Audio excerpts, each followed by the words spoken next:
ಎಲ್ಲ ಮಟ್ಟ ಹೊಡೆದು ಎಲ್ಲ ಸ್ಟಪ್ ಕಟ್ಟಿ ಜಮೀನು ಪೈನ ಮಾಡೋದು.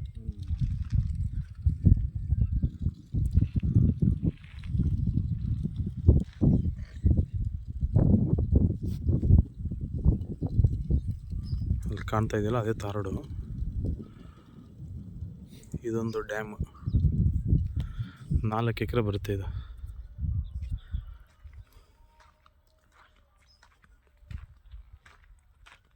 ಹಿಂದ್ಗಡೆ ಹೋಗೋಕ್ಕೆ ಜಾಗ ಐತೆ, ಅಲ್ಲಿ ತನಕ ಇದೆ ಜಾಗ ನೋಡಿ. ಫೆನ್ಸಿಂಗ್ ಆಗಿತ್ತು ಅಲ್ಲಿ ತನಕ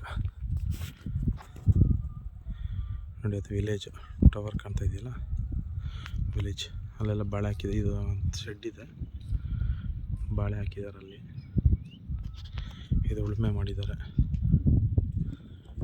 4 ಎಕರೆ ಬರುತ್ತೆ. ಗುಂಡ್ಲುಪೇಟೆ ಹತ್ರ ಬರೋದು. ಗುಂಡ್ಲುಪೇಟೆಯಿಂದ ಈ ಜಾಗಕ್ಕೆ ಒಂದು 12 ಕಿಲೋಮೀಟ್ರ್ ಆಗುತ್ತೆ. ಮೈಸೂರಿಗೆ ನಿಮಗೆ ಒಂದು 60 ಕಿಲೋಮೀಟ್ರ್ ಆಗುತ್ತೆ.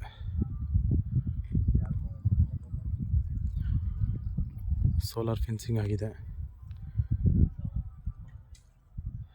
ತೆಂಗೆಲ್ಲ ಹಾಕಿದ್ದಾರೆ. ಒಂದು ಬೋರ್ ಇದೆ, ಒಳ್ಳೆ ನೀರು. ಡ್ಯಾಮ್ ಪಕ್ಕದಲ್ಲಿರೋದ್ರಿಂದ ಒಳ್ಳೆ ನೀರಿದೆ. ಇಂಟ್ರೆಸ್ಟ್ ಇರೋರು ಕಾಲ್ ಮಾಡ್ಬೋದು. ಗುಂಡ್ಲುಪೇಟೆ ಹತ್ರ ಇರೋ ಜಾಗ.